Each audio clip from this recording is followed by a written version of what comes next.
ಶ್ರೀ ನವನಾಥ ಕಥಾಸಾರ ಅಧ್ಯಾಯ 10. ಗೋರಕ್ಷಕನು ಸ್ತ್ರೀ ರಾಜ್ಯದತ್ತ ಪಯಣ, ಅಲ್ಲಿ ಅವನಿಗೆ ಮಚ್ಛೇಂದ್ರನಾಥನ ದರ್ಶನ. ಹಿಂದಿನ ಅಧ್ಯಾಯದಲ್ಲಿ ಗೋಪಿಚಂದನು ಬದರಿಕಾಶ್ರಮದಲ್ಲಿ 12 ವರ್ಷ ಘೋರ ತಪಸ್ಸನ್ನಾಚರಿಸಿ ನಂತರ ತೀರ್ಥಾಟನೆಗೆ ಹೊರಡುವನು. ಇತ್ತ ಕಡೆಗೆ ಗೋರಕ್ಷಕನು ಮಚ್ಛೇಂದ್ರನ ಶೋಧನೆಗಾಗಿ ಸ್ತ್ರೀ ರಾಜ್ಯದತ್ತ ಸಾಗಿದನು. ಹಗಲು ರಾತ್ರಿ ಗುರುವಿನ ನಾಮವನ್ನು ಉಚ್ಚರಿಸುತ್ತಾ ಅಲ್ಲಲ್ಲಿ ಉದರ ಪೋಷಣೆಗಾಗಿ ಭಿಕ್ಷೆಯನ್ನು ಬೇಡುತ್ತಾ ಗೌಡ ಬಂಗಾಲದಿಂದ ಸ್ತ್ರೀ ರಾಜ್ಯದ ಸೀಮೆಗೆ ಬಂದು ತಲುಪಿದನು. ಮನದಲ್ಲಿ ನನ್ನನ್ನು ಗುರುವರನು ಗುರುತಿಸುವನೋ ಇಲ್ಲವೋ, ಏನೇ ಆದರೂ ಗುರುವರನನ್ನು ಕಾಣಲೇಬೇಕೆಂದು ಮುಂದೆ ಸಾಗಲು ದಾರಿಯಲ್ಲಿ ಕಾಲಿಂಗ ಎನ್ನುವ ವೇಶ್ಯೆಯೊಬ್ಬಳು ತನ್ನ ಪರಿವಾರದೊಂದಿಗೆ ಸ್ತ್ರೀ ರಾಜ್ಯದೊಳಗೆ ನಡೆದಿರುವುದನ್ನು ಕಂಡನು. ಆಕೆಯನ್ನು ಕುರಿತು ಗೋರಕ್ಷಕನು ಅವಳ ಸಮೀಪಕ್ಕೆ ಹೋಗಿ ನಿನ್ನ ಹೆಸರೇನೆಂದು ಕೇಳಿದನು. ಆಗ ಅವಳು ನನ್ನ ಈ ದೇಹಕ್ಕೆ ಕಲಿಂಗ ಎನ್ನುವರು ಎಂದಳು. ಅದಕ್ಕೆ ಮತ್ತೆ ಗೋರಕ್ಷಕನು ಹಾಗಾದರೆ ಎಲ್ಲಿಗೆ ಹೊರಟಿರುವೆ ಮತ್ತು ಯಾವ ಕಾರಣ ನಿಮಿತ್ತವಾಗಿ ಹೊರಟಿರುವೆ ಎನ್ನಲು ಆಕೆ ನಾನು ನನ್ನ ಪರಿವಾರದೊಂದಿಗೆ ಸ್ತ್ರೀ ದೇಶಕ್ಕೆ ಹೋಗಬೇಕಾಗಿದೆ. ಅಲ್ಲಿ ಮೈನಾಗಿನಿ ಎನ್ನುವ ಹೆಸರಿನ ಸ್ತ್ರೀ ರಾಜಳಿರುವಳು. ಅವಳಿಗೆ ನನ್ನ ನೃತ್ಯ ಹಾಗೂ ಗಾಯನ ಕಲೆಯನ್ನು ತೋರಿಸಿ ಅವಳಿಂದ ಧನವನ್ನು ಗಳಿಸುವುದೇ ನನ್ನ ಉದ್ದೇಶವಾಗಿದೆ ಎನ್ನುವಳು. ಆಕೆಯ ಮಾತುಗಳನ್ನು ಆಲಿಸಿದ ಗೋರಕ್ಷಕನು ಇವಳ ಸಂಗಡ ನಾನೂ ಕೂಡ ಅಲ್ಲಿಗೆ ಹೋಗಬೇಕು. ಇವಳೊಂದಿಗೆ ಸಹಜವಾಗಿ ಗುಪ್ತ ವೇಷದಿಂದ ರಾಜಮಂದಿರವನ್ನು ಪ್ರವೇಶಿಸಲು ಗುರುವಿನ ಮನೋಬಯಕೆಯನ್ನು ತಿಳಿಯಲಾಗುತ್ತದೆ ಎಂದು ಆಲೋಚಿಸಿ ಆಕೆಯನ್ನು ಕುರಿತು ಕೃಪೆ ದೋರಿ ನನ್ನನ್ನು ಕೂಡ ಅಲ್ಲಿಗೆ ಕರೆದೊಯ್ಯಬೇಕೆಂದು ಕೇಳುವನು.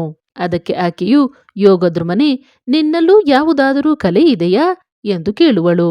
ಆಗ ಗೋರಕ್ಷಕನು ನಾನೂ ಕೂಡ ಗಾಯನ ಮೃದಂಗವಾದನವನ್ನು ಚೆನ್ನಾಗಿ ಬಲ್ಲವನಾಗಿದ್ದೇನೆ ಎನ್ನುವನು. ಕಾಲಿಂಗೆಯು ಮತ್ತೆ ಗೋರಕ್ಷಕನನ್ನು ಕುರಿತು ಹಾಗಾದರೆ ಮೊದಲು ನಮಗೆ ತೋರಿಸಿರೆಂದು ಹೇಳುವಳು.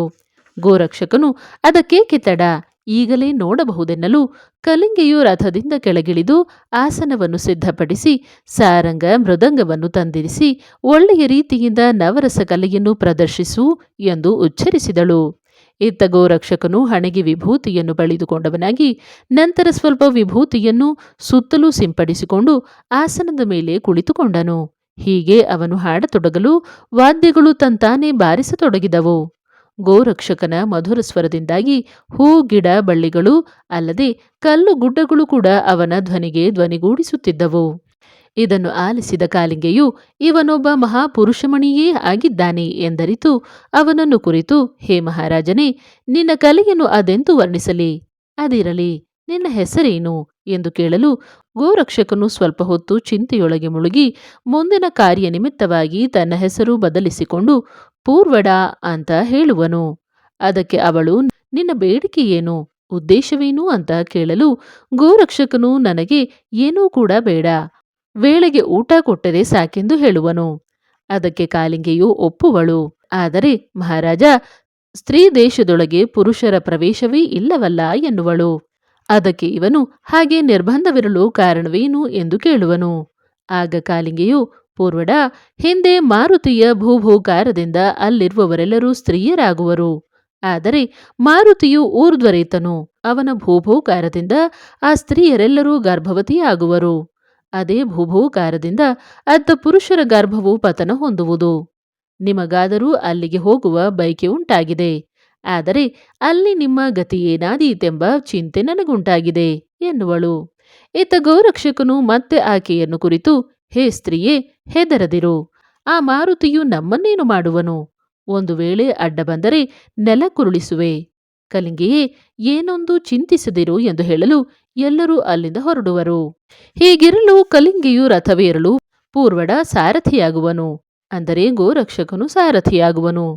ಕುದುರೆಗಳ ಕಡಿವಾಣವು ಕೈಯಲ್ಲಿ ಹಿಡಿದುಕೊಂಡು ಭಸ್ಮವನ್ನು ಕೈಯಲ್ಲಿ ಹಿಡಿದು ಅದಕ್ಕೆ ವಜ್ರಾಸ್ತ್ರದಿಂದ ಮಂತ್ರಿಸಿ ಮತ್ತೆ ಅದಕ್ಕೆ ಸ್ಪರ್ಶ ಮಂತ್ರದಿಂದ ಜಪಿಸಿ ಅದನ್ನು ಪ್ರಯೋಗಿಸಿದನು. ಮೂರನೆಯದಾಗಿ ಮೋಹಕಾಸ್ತ್ರ, ನಾಲ್ಕನೆಯದಾಗಿ ನಾಗಾಸ್ತ್ರವನ್ನು ಸೀಮೆಗೆ ಪ್ರೇರೇಪಿಸಿದನು. ನಂತರ ಅಲ್ಲಿಂದ ವೇಗವಾಗಿ ಹೊರಟು ಸೀಮೆಯನ್ನು ದಾಟಿ 4 ಹರದಾರಿಯನ್ನು ದಾಟಿ ಸ್ತ್ರೀ ರಾಜ್ಯದಲ್ಲಿ ಪ್ರವೇಶಿಸಲು ಕತ್ತಲಾಗುವುದು.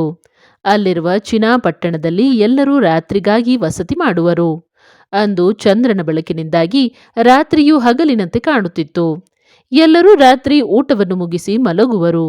ಇಂತು ರಾತ್ರಿ 1 ಪ್ರಹರವಾಗಲು ಮಾರುತಿಯು ಸೇತು ಬಂಧ ರಾಮೇಶ್ವರದಿಂದ ಸ್ತ್ರೀ ರಾಜ್ಯದೊಳಗೆ ಹೋಗುತ್ತಿದ್ದನು. ಹೀಗೆ ಅವನು ಸ್ತ್ರೀ ರಾಜ್ಯದ ಸೀಮೆಯನ್ನು ಪ್ರವೇಶಿಸುತ್ತಿದ್ದಂತೆಯೇ ಅವನ ಎದೆಗೆ ವಜ್ರಾಸ್ತ್ರವು ಬಂದು ನೆಡಲು ಮಾರುತಿಯು ವಜ್ರದೇಹಿಯಾದರೂ ನೆಲಕ್ಕುರುಳಿದನು. ನಂತರ ಸ್ಪರ್ಶಾಸ್ತ್ರವು ಬಂದು ಅವನನ್ನು ನೆಲಕ್ಕೆ ಅಂಟಿಸಿತು. ಇದಾದ ನಂತರ ಮೋಹಕಾಸ್ತ್ರವು ಬಂದು ಮಾರುತಿಯ ದೇಹ ಪ್ರವೇಶ ಮಾಡಿತು. ಕೊನೆಯದಾಗಿ ನಾಗಾಸ್ತ್ರವು ನಾಗರೂಪದಲ್ಲಿ ಬಂದು ಅವನನ್ನು ಬಿಗಿಯಾಗಿ ಸುತ್ತಿಕೊಂಡಿತು. ಹೀಗಾಗಲೂ ಮಾರುತಿಯು ಮೂರ್ಛೆ ಹೋದನು. ಅವನ ಕಣ್ಣುಗಳು ಬಿಳುಪೇರಿ ಬಾಯಿಂದ ರಕ್ತವು ಹರಿಯತೊಡಗಿತು. ನಂತರ ಸ್ವಲ್ಪ ಎಚ್ಚರಗೊಂಡವನಾದ ಮಾರುತಿಯು ಇನ್ನಾದರೂ ನಾನು ಉಳಿಯಲಾರೆನು ಎಂದು ಆಲೋಚಿಸಿ ಶ್ರೀರಾಮನನ್ನು ಧ್ಯಾನಿಸತೊಡಗಿದನು. ಎಲೆ ಕರುಣಾಕರಣಿ, ರಕ್ಷಿಸು ರಕ್ಷಿಸು ಎಂದು ಸಂಕಟಪಡಹತ್ತಿದನು. ಹೀಗೆ ಮಾರುತಿಯ ಆಕ್ರಂದನವನ್ನು ಕೇಳಿ ಶ್ರೀರಾಮನು ಎಚ್ಚರಗೊಂಡನು. ಭಕ್ತನ ದೀನವಾಣಿಗೆ ರಾಮನು ತ್ವರೆಯಿಂದ ಓಡಿ ಬಂದನು. ಇತ್ತ ಮಾರುತಿಯ ತೀವ್ರ ಸಂಕಟವನ್ನು ನೋಡಿ ಕಸಿವಿಸಿಗೊಂಡನು. ಭಕ್ತ ರಕ್ಷಕನಾದ ರಾಮನು ಶರ ಸಂಯೋಜನೆಯಿಂದ ಮಾರುತಿಯ ತಾಪವನ್ನು ನಿವಾರಿಸಿದನು. ನಂತರ ಯೋಗದಿಂದ ಇಂದ್ರನ ವಜ್ರಾಸ್ತ್ರವನ್ನು ತೆಗೆದೊಗೆದನು. ವಿಭಾಗಾಸ್ತ್ರವನ್ನು ಪಠಿಸಿ ಸ್ಪರ್ಶಾಸ್ತ್ರವನ್ನು ಬಿಸುಟಿದನು. ಅತ್ತ ಲಕ್ಷ್ಮೀನಾರಾಯಣನನ್ನು ಪ್ರಾರ್ಥಿಸಿ ಆದಿಶೇಷನನ್ನು ಬಿಚ್ಚೊಗೆದನು. ಅವನಿಂದಲೇ ಮೋಹಕಾಸ್ತ್ರವನ್ನು ಸಹ ದೂರ ಮಾಡಿದನು. ಆಗ ವಾಯುನಾಥನು ಎಚ್ಚೆತ್ತುಕೊಂಡು ಕುಳಿತನು. ಎದುರಿಗಿರುವ ರಾಮನನ್ನು ಕಂಡು ಬಹುಭಕ್ತಿಯಿಂದ ಅವನ ಪಾದಕ್ಕೆರಗುವನು. ರಾಮನು ಮಾರುತಿಯ ಮುಖದ ಮೇಲೆ ಕೈಯಾಡಿಸುತ್ತಾ ಅದಾರು ನಿನ್ನ ವೈರಿ ಎಂದು ಕೇಳಿದನು. ಅದಕ್ಕೆ ವಾಯುನಂದನನು, ನನಗಂತೂ ಯಾರೂ ಶತ್ರುಗಳಿಲ್ಲ. ಸದ್ಯಕ್ಕೆ ನಾಥಪಂಥೀಯರು ಮಾತ್ರ ಪ್ರಬಲರಿರುವರು. ಅದರಲ್ಲಿ ಯಾರದ್ದಾದರೂ ಈ ಕೈವಾಡವಿರಬೇಕೆಂದು ಊಹಿಸುವನು. ಆಗ ರಾಮನು, ನಾಥ ಪಂಥದವರೊಡನೆ ಕದನವು ತರವಲ್ಲ. ಅದಿರಲಿ, ಆ 9 ನಾಥರಲ್ಲಿ ಈತ ಯಾರಿರಬಹುದೆಂದು ತನ್ನ ಅಂತರ್ಜ್ಞಾನದಿಂದ ನೋಡಿದ ರಾಮನು ಈತನು ಸಾಕ್ಷಾತ್ ಹರಿನಾರಾಯಣನಾದ ಗೋರಕ್ಷಕನೇ ಆಗಿರುವನೆಂದು ಅರಿತ ಅವರು ಈಗ ತಾವು ತಡಮಾಡದೆ ಅವನ ಸ್ನೇಹ ಸಾಧಿಸಬೇಕೆಂದು ಬಗೆದು ಅವರಿರುವರು ಮಾರುವೇಷದಲ್ಲಿ ಅಲ್ಲಿಂದ ಹೊರಡುವರು. ವಾಯುವೇಗದಲ್ಲಿ ಮಾರ್ಗಸ್ಥರಾದ ರಾಮ ಮತ್ತು ಮಾರುತಿಯು ಅವರಿರುವ ಚಿನಾಪಟ್ಟಣಕ್ಕೆ ಬಂದಿಳಿದರು. ಮಾರುವೇಷದಲ್ಲಿರುವ ಇವರುಗಳು ಗೋರಕ್ಷಕನನ್ನು ನಮಿಸಿ ಅವನೆದುರಿಗೆ ಕೈಜೋಡಿಸಿಕೊಂಡು ನಿಂತುಕೊಂಡರು. ಆಗ ಸಾಧಕನಾದ ಗೋರಕ್ಷಕನು ಅವರನ್ನು ಕುರಿತು, ನೀವು ಯಾರು ಎಂದು ಪ್ರಶ್ನಿಸಲು, ನಾವು ಷಟ್ಶಾಸ್ತ್ರಿ ಬ್ರಾಹ್ಮಣರೆಂದು ಉತ್ತರಿಸುವರು. ಅದಕ್ಕೆ ಗೋರಕ್ಷಕನು ಮತ್ತೆ ಅವರನ್ನು ಕುರಿತು, ಯೋಗಮೂರ್ತಿವರ್ಯರೇ, ಅದು ಹೇಗೆ ಬರೋಣವಾಯ್ತೆನಲು ಅವರಿರುವರು, ಮಹಾಯೋಗಿಯೇ, ನಮ್ಮದೊಂದು ಬಯಕೆ ಉಂಟೆಂದು ಹೇಳುವರು. ಅದಕ್ಕೆ ಮತ್ತೆ ಗೋರಕ್ಷಕನು, ಅದಾವುದು ನಿಮ್ಮ ಬಯಕೆ ಎಂದು ಮರುಪ್ರಶ್ನೆ ಮಾಡುವನು. ಅವನ ಪ್ರಶ್ನೆಗೆ ಅವರಿರುವರು, ಮೊದಲು ಮಾತು ಕೊಡು, ಆಮೇಲೆ ನಮ್ಮ ಬಯಕೆ ತಿಳಿಸುವೆವು ಎಂದು ಪ್ರಾರ್ಥಿಸುವರು. ಆಗ ಗೋರಕ್ಷಕನು ಚಿಂತೆಗೀಡಾದನು. ಅಲ್ಲದೆ ಗೋಸಾವಿಯಾದ ನನ್ನಲ್ಲೇನು ಬೇಡುವರು? ಶಿಂಗಿ, ಸಾರಂಗಿ, ಕಬಡಿ ಅಂದರೆ ಸಲಿಕೆ, ಮುದ್ರೆ, ಶೈಲಿ, ಕೌದಿ ಹಾಗೂ ಕಂಬಳಿ ಹೊರತು ಇನ್ನೇನು ಬೇಡುವರು ಎನ್ನುವ ವಿಚಾರದಲ್ಲಿ ಮುಳುಗಿದಾಗ ಗೋರಕ್ಷಕನ ತಲೆಯಲ್ಲಿ ಮತ್ತೊಂದು ವಿಚಾರ ಹೊಳೆಯುತ್ತದೆ. ಅದೆಂಥದೆಂದರೆ, ಹಾಹಾ, ಇವರು ಸ್ತ್ರೀ ರಾಜ್ಯದೊಳಗೆ ಪುರುಷರ ಪ್ರವೇಶವೇ ಇಲ್ಲ. ಹಾಗಾದರೆ ಇವರು ಅದು ಹೇಗೆ ಇಲ್ಲಿ ಪ್ರವೇಶಿಸಿದರು? ಹಾಗಾದರೆ ಇವರು ಯಾರಾದರೂ ದೇವಪುರುಷರೇ ಆಗಿರಬೇಕೆಂದು ಬಗೆದು ಅವರನ್ನು ಕುರಿತು, ಪ್ರಜ್ಞಾವಂತರೇ, ಕೇವಲ ಮನುಷ್ಯ ದೇಹಗಳಿಗೆ ಸ್ತ್ರೀ ರಾಜ್ಯದಲ್ಲಿ ಹೀಗೆ ಪ್ರವೇಶ ಮಾಡಲು ಸಾಧ್ಯವೇ ಇಲ್ಲ. ಆದ್ದರಿಂದ ತಾವು ಯಾರೆಂಬುದು ಕೃಪೆ ದೋರಬೇಕೆಂದು ಯೋಗದ್ರುಮನು ಅವರೀರ್ವರ ಪಾದಕ್ಕೆ ಹಣೆ ಇಕ್ಕುವನು. ಅತ್ತ ಅವರೀರ್ವರು ಚಿಂತೆಗೊಳಗಾಗುವರು.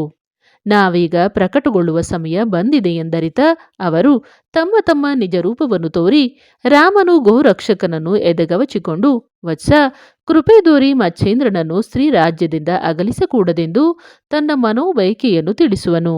ಅದಕ್ಕೆ ಗೋರಕ್ಷಕನು, ಪ್ರಜ್ಞಾವಂತನೇ, ನಾನು ಸತ್ಯಸತ್ಯವಾಗಿಯೇ ಹೇಳುವೆನು. ನಾವು ಯೋಗಾಭ್ಯಾಸಿಗಳು. ಇಂಥ ಕಾರ್ಯವು ನಮಗೆ ಶೋಭೆಯಲ್ಲ.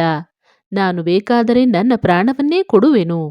ಆದರೆ ಮಚ್ಛೇಂದ್ರನನ್ನು ಮಾತ್ರ ಸ್ತ್ರೀ ರಾಜ್ಯದಲ್ಲಿ ಇರಗೊಡಲಾರೆ.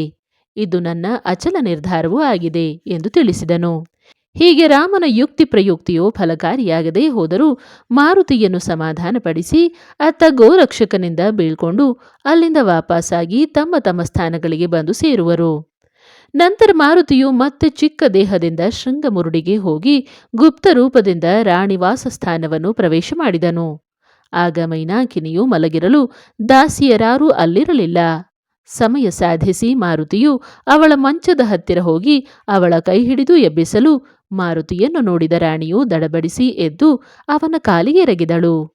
ಇನ್ನು ಮೈನಾಕಿನಿಯನ್ನು ಕುರಿತು ಹೇಳುವುದಾದರೆ ಆಕೆ ಕಿಲೋತ್ತಳ ಅಂದರೆ ತಿಲೋತ್ತಮೆ, ಮೈನಾಕಿನಿ, ಪದ್ಮಿನಿ ಎನ್ನುವ 3 ಹೆಸರುಗಳುಂಟು. ಹಿಂದೆ ಆಕೆ ಸಿಂಹಳ ಅಂದರೆ ಶ್ರೀಲಂಕಾ ದ್ವೀಪದಲ್ಲಿನ ಪದ್ಮಿನಿ ಸ್ತ್ರೀಯರಲ್ಲಿ ಮೈನಾಕಿನಿ ಎಂಬ ಹೆಸರಿನಿಂದ ಶೋಭಿಸುತ್ತಿರಲು ಒಂದು ದಿನ ಆಕೆಯು ಸಹಜವಾಗಿ ಆಕಾಶದತ್ತ ನೋಡುವಳು. ಆಗ ಅದೇ ಸಮಯಕ್ಕೆ ಉಪಚರಿ ವಸುವು ವಿಮಾನದಲ್ಲಿ ಕುಳಿತುಕೊಂಡು ಆಕಾಶ ಮಾರ್ಗವಾಗಿ ಹೋಗುತ್ತಿರುವಾಗ ಅವನ ಲಿಂಗವು ಹೊರ ಬಿದ್ದುದನ್ನು ಕಂಡ ಮೈನಾಕಿನಿಯು ಕೊಳ್ಳನೆ ನಗುವಳು. ಈಕೆಯು ನಕ್ಕದ್ದನ್ನು ಕಂಡ ವಸುವು ಕೋಪಗೊಂಡು, ಹೇ ಜಾರಿಣಿಯೇ, ನಾನು ಇಂದ್ರಿಯಗಳನ್ನು ದಹನ ಮಾಡಿದವನು, ಅಲ್ಲದೆ ವಸುಗಳಲ್ಲಿ ನಾನು ಶ್ರೇಷ್ಠನು. ಅಂಥ ನನ್ನನ್ನು ನೋಡಿ ನಕ್ಕ ನೀನು ಇನ್ನು ಮುಂದೆ ನಿನ್ನ ವಸತಿಯು ಸ್ತ್ರೀ ರಾಜ್ಯದಲ್ಲಾಗಲಿ ಅಂತ ಆಕಾಶದಿಂದಲೇ ಶಾಪವೆತ್ತನು. ಅದನ್ನು ಕೇಳಿದ ಮೈನಾಕಿನಿಯು ಥರಥರನೆ ನಡುಗುವಳು. ಅಲ್ಲದೆ ಉಪಚರಿ ವಸುದೇವನನ್ನು ಕುರಿತು ಮೈನಾಕಿನಿಯು, ಹೇ ವಸುನಾಥನೇ, ಏನನ್ನೂ ಅರಿಯದ ನನ್ನಿಂದ ಘೋರವಾದ ಅಪರಾಧವಾಯಿತು. ವಸುದೇವ, ನಿಮ್ಮ ಶಾಪವನ್ನಂತೂ ಅನುಭವಿಸಲೇಬೇಕಾದದ್ದು. ಆದರೆ ಕೃಪೆ ದೋರಿ ಮುಂದಿನ ಉಚಿತಕ್ಕಾಗಿ ಉಶಾಪವೊಂದನ್ನು ನೀಡಬೇಕೆಂದು ಪರಿಪರಿಯಾಗಿ ಪ್ರಾರ್ಥಿಸಿದಳು. ಆಕೆಯ ಪ್ರಾರ್ಥನೆಯನ್ನು ಕೇಳಿ ವಸುದೇವನು ಮನದಲ್ಲಿ ಚಿಂತಿಸಿ ಆಕೆಯನ್ನು ಕುರಿತು, ಮೈನಾಕಿನಿಯೇ, ನನ್ನ ಮಾತನ್ನು ಕೇಳು. ಪ್ರಸ್ತುತವಾಗಿ ಸ್ತ್ರೀ ರಾಜ್ಯದಲ್ಲಿ ಕಿಲೋತ್ತಳ ಎಂಬುವಳು ಸ್ತ್ರೀ ರಾಜ್ಯದ ರಾಜಳಾಗಿದ್ದಾಳೆ. ಅವಳ ನಂತರ ನೀನು ಆ ದೇಶದ ರಾಜಳಾಗುವೆ. ನಂತರ ನನ್ನ ಮಗನಾದ ಮಚ್ಛೇಂದ್ರನು ಯೋಗದಿಂದ ನಿನ್ನಲ್ಲಿ ಬಂದು ನಿನ್ನನ್ನು ರಮಿಸುವನು. ಅವನ ಅಂಗಸಂಗದಿಂದಾಗಿ ನಿನಗೆ ಮೀನನಾಥನೆಂಬ ಮಗನೂ ಜನಿಸುವನು. ಅಲ್ಲದೆ ಆನಂತರ ಅವನು ಅಲ್ಲಿಂದ ಅಂತರಿಸುವನು. ನಂತರ ನೀನು ಸ್ವರ್ಗಕ್ಕೆ ಬಂದು ಎಲ್ಲ ಭೋಗಗಳನ್ನು ಭೋಗಿಸುವೆ ಎಂದು ಹೇಳಲು ಮೈನಾಕಿನಿಯು, ಅಲ್ಲಿ ಎಲ್ಲರೂ ಸ್ತ್ರೀಯರು ಹೇಗಾದರು ಎನ್ನಲು ವಸುವು ಅವಳನ್ನು ಕುರಿತು, ಕಿಲೋತ್ತಮೆಯೇ, ಮಾರುತಿಯ ಭೂಭೋಕಾರದಿಂದ ಅಲ್ಲಿನ ಎಲ್ಲರೂ ಸ್ತ್ರೀಯರಾದರು. ಅದಿರಲಿ, ನೀನು ಅಲ್ಲಿಗೆ ಹೋದ ತರುವಾಯ ಮಾರುತಿಯನ್ನು ಆರಾಧಿಸು. ಅವನಿಂದ ನೀನು ಮುಂದಿನ ಮಾರ್ಗ ಕಂಡುಕೊಳ್ಳುವೆ ಎಂದು ಹೇಳಿ ವಸುವು ಮಾರ್ಗಸ್ಥನಾದನು. ನಂತರ ಮೈನಾಕಿನಿಯು ಪ್ರಕಟ ರೂಪದಿಂದ ಸ್ತ್ರೀ ರಾಜ್ಯವನ್ನು ಪ್ರವೇಶಿಸಿ ಒಬ್ಬ ಸಮಗಾರನ ಮನೆಗೆ ಹೋಗಿ ಅವನ ಮನೆಯ ಮುಂದಿನ ಕಟ್ಟೆಯ ಮೇಲೆ ಕುಳಿತುಕೊಂಡಳು. ಅವಳನ್ನು ಕಂಡ ಸಮಗಾರನ ಹೆಂಡತಿಯು ಅವಳನ್ನು ಕುರಿತು, ಅಮ್ಮ, ಎಲ್ಲಿಂದ ಬಂದಿರುವೆ ಎಂದು ಕೇಳಲು ಆಕೆಯು, ಸಿಂಹಳ ದ್ವೀಪದಿಂದ ಬಂದಿರುವೆ. ಅಲ್ಲದೆ ನಾನು ವಸುವಿನ ಶಾಪದಿಂದ ಇಲ್ಲಿಗೆ ಬಂದಿರುವೆ. ಅಷ್ಟೇ ಅಲ್ಲದೆ ಅದಾರು ನನ್ನನ್ನು ರಕ್ಷಿಸುವರು ಅಂತ ತಿಳಿಯದಾಗಿದೆ ಎನ್ನಲು ಸಮಗಾರ್ತಿಯು, ಅವ್ವ, ನಿಶ್ಚಿಂತೆಯಿಂದ ನಮ್ಮ ಮನೆಯಲ್ಲಿರು ಎಂದು ಮೈನಾಕಿನಿಯನ್ನು ಆಕೆಯ ಮನೆಯೊಳಗೆ ಕರೆದುಕೊಂಡು ಹೋಗುವಳು. ಮುಂದೆ ಹಲವು ದಿನಗಳ ನಂತರ ಅಲ್ಲಿನ ಕಿಲೋತ್ತಮ ರಾಣಿಯು ತನಗೆ ಮುಪ್ಪು ಆವರಿಸಲು ಅವಳು ತನ್ನ ಮಂತ್ರಿ ಮಾನ್ಯರನ್ನು ಕರೆಯಿಸಿ, ನನಗೆ ವಯಸ್ಸಾಗಿದೆ, ಆದ್ದರಿಂದ ಮುಂದಿನ ರಾಜಪದವಿಯ ಬಗ್ಗೆ ಚರ್ಚಿಸಿದಳು. ಮಂತ್ರಿಗಳು ಆಕೆಗೆ ಒಂದು ಸಲಹೆಯನ್ನಿತ್ತರು. ಅದೇನೆಂದರೆ, ಆನೆಯ ಸೊಂಡಿಲಿಗೆ ಹೂಹಾರವನ್ನು ಹಾಕಿ ನಗರದಲ್ಲೆಲ್ಲ ಸುತ್ತಾಡಿಸಬೇಕು. ಅದು ಯಾರ ಕೊರಳಿಗೆ ಹಾರವನ್ನು ಹಾಕುವುದೋ ಅವರನ್ನು ರಾಜ ಪದವಿಯ ಮೇಲೆ ಕೂರಿಸಬೇಕು ಎಂದು ನುಡಿಯಲು ರಾಣಿಯು ಅವರ ಮಾತಿಗೆ ಸಮ್ಮತಿಸಿದಳು. ಅಲ್ಲದೆ ಮಾರನೇ ದಿನವೇ ಆನೆಯ ಸೊಂಡಿಲಿಗೆ ಹಾರವನ್ನಿತ್ತು ಊರೊಳಗೆ ಬಿಡಲಾಯಿತು. ಅದು ಅಲ್ಲಿ ಊರಿನ ಬೀದಿ ಬೀದಿಯನ್ನು ಅಲೆಯುತ್ತಾ ಸಮಗಾರನ ಮನೆಯ ಮುಂದೆ ನಿಂತಿದ್ದ ಮೈನಾಕಿನಿಯ ಕೊರಳಿಗೆ ಮಾಲೆಯನ್ನು ಹಾಕಲು ಅಂದಿನಿಂದ ಆಕೆಯು ಸ್ತ್ರೀ ರಾಜ್ಯದ ರಾಜಳಾಗುವಳು. ಇಂತಿರಲು ಆ ದಿನ ಮಾರುತಿಯು ಅಲ್ಲಿಗೆ ಗುಪ್ತವಾಗಿ ಬಂದು ತಿಲೋತ್ತಮೆಯಾದ ಮೈನಾವತಿಗೆ ಸಾವಧಾನಗೊಳಿಸಿ, ನೀನು ತಪಸ್ಸು ಮಾಡಿ ನನ್ನನ್ನು ವಚನದಲ್ಲಿ ಬಂಧಿಸಿದ್ದರಿಂದ ನಾನು ಮಚ್ಛೇಂದ್ರನನ್ನು ತಂದುಕೊಟ್ಟು ಆ ವಚನದಿಂದ ಮುಕ್ತನಾದೆ. ಈಗ ಅವನ ಶಿಷ್ಯನಾದ ಗೋರಕ್ಷಕನು ಅವನನ್ನು ಕರೆದೊಯ್ಯಲು ಇಲ್ಲಿಗೆ ಬರುವನು. ಅವನು ಮಚ್ಛೇಂದ್ರನಿಗಿಂತಲೂ ಪ್ರತಾಪನು. ಆದ್ದರಿಂದ ನೀನು ಅವನನ್ನು ಯುಕ್ತಿ ಪ್ರಯುಕ್ತಿಯಿಂದ ಸಂತುಷ್ಟಗೊಳಿಸಿಕೊಂಡು ಮುಂದಿನ ಕಾರ್ಯಕ್ಕಾಗಿ ಪ್ರಯತ್ನಿಸು ಎಂದು ಹೇಳಿ ಮಾರುತಿಯು ಅಲ್ಲಿಂದ ಹೊರಡುವನು. ಇತ್ತ ವಸತಿಯ ಮೇಲೆ ವಸತಿ ಮಾಡುತ್ತಾ ಗೋರಕ್ಷಕನು ಕಾಲಿಂಗೆಯೊಡನೆ ಶೃಂಗಮುರುಡಿಗೆ ಬಂದು ತಲುಪುವನು. ರಾಜದ್ವಾರದಲ್ಲಿ ಬಂದು ತಲುಪಿದ ಮೇಲೆ ಕಾಲಿಂಗೆಯು ದ್ವಾರಪಾಲಿಕೆಯರನ್ನು ಕುರಿತು ತನ್ನೆಲ್ಲ ಪರಿಚಯವನ್ನು ಹೇಳಿ ತನ್ನ ಕಲಾ ಪ್ರದರ್ಶನಕ್ಕಾಗಿ ಬಂದಿರುವುದಾಗಿ ರಾಣಿಗೆ ಹೇಳಿ ಕಳುಹಿಸಿದಳು. ಆತ ದ್ವಾರಪಾಲಿಕೆಯರ ಮಾತುಗಳನ್ನು ಆಲಿಸಿದ ತಿಲೋತ್ತಮೆ ರಾಣಿಯು ಪರಿವಾರ ಸಮೇತ ಅವರನ್ನು ಬರಮಾಡಿಕೊಂಡು ಅವರಿಗೆ ಇರಲು ವ್ಯವಸ್ಥೆ ಮಾಡಿ, ಅಲ್ಲದೆ ಇದೇ ದಿನ ರಾತ್ರಿ ಅವರ ಕಲಾ ಪ್ರದರ್ಶನಕ್ಕಾಗಿ ವ್ಯವಸ್ಥೆಯಾಗಲಿ ಎಂದು ಮಂತ್ರಿ ಮಾನ್ಯರಿಗೆ ಕರೆದು ಆಜ್ಞೆ ಮಾಡುವಳು. ಅದಕ್ಕೆ ತಕ್ಕಂತೆ ಎಲ್ಲವೂ ಸಿದ್ಧತೆಯಾಯಿತು. ರಾತ್ರಿಯಾಗಲು ಕಾಲಿಂಗೆಯೊಂದಿಗೆ ಅವರ ಪರಿವಾರ ಸಹಿತ ನೃತ್ಯ ಮಂಟಪಕ್ಕೆ ರಾಣಿಯು ಬರ ಹೇಳಿದಳು. ಕಾಲಿಂಗೆಯು ಗೋರಕ್ಷಕನಿಗೆ ಸ್ತ್ರೀ ವೇಷ ಧರಿಸಲು ಹೇಳಿ ಎಲ್ಲರೂ ನೃತ್ಯ ಮಂಟಪದತ್ತ ನಡೆದರು. ಹೀಗೆ ಕಾಲಿಂಗಿಯ ಕಲಾತಂಡವು ನೃತ್ಯ ಮಂಟಪವನ್ನು ಪ್ರವೇಶಿಸುತ್ತಿದ್ದಂತೆ ಎಲ್ಲರೂ ಚಪ್ಪಾಳೆಯೊಂದಿಗೆ ಜೈ ಜೈಕಾರ ಹಾಕುವರು. ಎದುರಿಗೆ ಕನಕಾಸನದಲ್ಲಿ ಮೈನಾಕಿನಿಯೊಂದಿಗೆ ಆಸೀನನಾದ ಮಚ್ಛೇಂದ್ರನನ್ನು ಕಂಡು ಗೋರಕ್ಷಕನು ಮನದಲ್ಲೇ ವಂದಿಸಿದನು. ನೃತ್ಯ ಗಾಯನ ಶುರುವಾಯಿತು. ಬಹಳ ಹೊತ್ತಿನವರೆಗೆ ನೃತ್ಯ ಗಾಯನ ಕೇಳಿದ ಮಚ್ಛೇಂದ್ರನು ವಾ ವಾ ಎನ್ನುತ್ತಿದ್ದನು. ಗೋರಕ್ಷಕನು ವಾದ್ಯಗಳನ್ನು ನುಡಿಸುತ್ತಾ ಚಲೋ ಮಚ್ಛೇಂದ್ರ, ಗೋರಖ ಆಯ ಎಂಬ ನುಡಿಯ ನುಡಿಯಲು ಮಚ್ಛೇಂದ್ರನು ಗಾಬರಿಯಾದನು. ಗೋರಕ್ಷಕನು ಇಲ್ಲಿಗೆ ಹೇಗೆ ಬಂದನೆಂದು ಚಿಂತೆಗೊಳಗಾದನು. ಮತ್ತೆ ಬಾರಿ ಬಾರಿಯೂ ಅದೇ ಶಬ್ದವು ಕೇಳಿಸಹತ್ತಲು ಮಚ್ಛೇಂದ್ರ ಹಾಗೂ ಮೈನಾಕಿನಿಯು ಚಿಂತೆಗೀಡಾದರು. ಆಗ ಚತುರಳಾದ ಮೈನಾಕಿನಿಯು ಸ್ತ್ರೀ ವೇಷದಲ್ಲಿರುವ ಗೋರಕ್ಷಕನನ್ನು ಕರೆದುಕೊಂಡು ಒಳಗೆ ಹೋಗಿ ಅವನ ಪಾದಕ್ಕೆರಗಿದಳು. ಅಲ್ಲದೆ ನೀನು ಯಾರು ಎಂದು ಕೇಳಿದಳು. ಅದಕ್ಕೆ ಅವನು, ಅಮ್ಮ, ನಾನು ಯಾವ ಸ್ತ್ರೀಯೂ ಅಲ್ಲ. ನಾನು ಮಚ್ಛೇಂದ್ರನ ಪ್ರಿಯ ಶಿಷ್ಯನು, ಗೋರಕ್ಷಕ ಅಂತ ನನ್ನ ಹೆಸರಿರುವುದು. ಅದನ್ನು ಕೇಳಿದ ರಾಣಿಯು ಅವನಿಗೆ ಪುರುಷ ವೇಷವನ್ನು ಕೊಟ್ಟಳು. ಅಲ್ಲದೆ ನೀನು ನನ್ನ ಮಗನಾಗಿದ್ದಿ. ನಾಥನು ನಿನ್ನ ಬಗ್ಗೆ ಎಲ್ಲವೂ ಹೇಳಿದ್ದಾನೆ ಎಂದು ಅವನನ್ನು ಬಹುವಿಧವಾಗಿ ಶೃಂಗರಿಸಿಕೊಂಡು ಮಚ್ಛೇಂದ್ರನಿರುವಲ್ಲಿಗೆ ಕರೆತಂದಳು. ಈತನೇ ಗೋರಕ್ಷಕನೆನ್ನಲು ಮಚ್ಛೇಂದ್ರನು ಆಸನವನ್ನು ಬಿಟ್ಟು ಎದ್ದನು. ಅಲ್ಲದೆ ಗೋರಕ್ಷಕನಿಗೆ ಬಿಗಿದಪ್ಪಿದನು. ಅಲ್ಲದೆ ಗೋರಕ್ಷಕನಿಗೆ ಹತ್ತಿರವೇ ಕೂರಿಸಿಕೊಂಡು ಯೋಗಕ್ಷೇಮವನ್ನು ವಿಚಾರಿಸಿದನು. ಅವರಿಬ್ಬರ ಮಾತಿನಲ್ಲಿ ಕ್ಷಣ ಕ್ಷಣಕ್ಕೂ ದುಃಖ ಉಕ್ಕಿ ಬರುತ್ತಿತ್ತು. ಇತ್ತ ಗೋರಕ್ಷಕನು ಪ್ರಾಣ ಹೋದರೂ ಗುರುಚರಣವನ್ನು ಅಗಲಿರಲಾರೆ ಎನ್ನಲು ಮಚ್ಛೇಂದ್ರನು ಮತ್ತೆ ಗೋರಕ್ಷಕನನ್ನು ಆಲಂಗಿಸುವನು. ಅದರೊಂದಿಗೆ ಅವರೀರ್ವರ ಹಿಂದಿನ ನೆನಪುಗಳನ್ನು ಹೇಳಿ ಕಣ್ಣೀರು ತಂದನು. ನಂತರ ಎಲ್ಲರೂ ಪಾಕಶಾಲೆಗೆ ಹೋದರೂ ಇಬ್ಬರೂ ಒಂದೇ ಕಡೆಗೆ ಊಟ ಮಾಡಿದರು. ಊಟವಾದ ಮೇಲೆ ಒಂದೇ ಹಾಸಿಗೆಯಲ್ಲಿ ಮಲಗಿದರು. ಬೆಳಗಾಗಲು ಸ್ನಾನಾದಿಗಳನ್ನು ಮುಗಿಸಿಕೊಂಡು ಒಂದೇ ಆಸನದಲ್ಲಿ ಕೂರುವರು. ಒಂದು ತೊಡೆಯ ಮೇಲೆ ಮೀನಾನಾಥನು ಹಾಗೂ ಇನ್ನೊಂದು ತೊಡೆಯ ಮೇಲೆ ಗೋರಕ್ಷಕನು, ಹೀಗೆ ಇವರೀರ್ವರೊಡನೆ ನಾಥನು ಕನಕಾಸನದ ಮೇಲೆ ಶೋಭಾಯಮಾನವಾಗಿದ್ದನು ಎನ್ನುವಲ್ಲಿಗೆ ಈ ಅಧ್ಯಾಯವು ಸಮಾಪ್ತಿಯಾಗುತ್ತದೆ. ಅವಧೂತ ಚಿಂತನ ಶ್ರೀ ಗುರುದೇವ ದತ್ತ.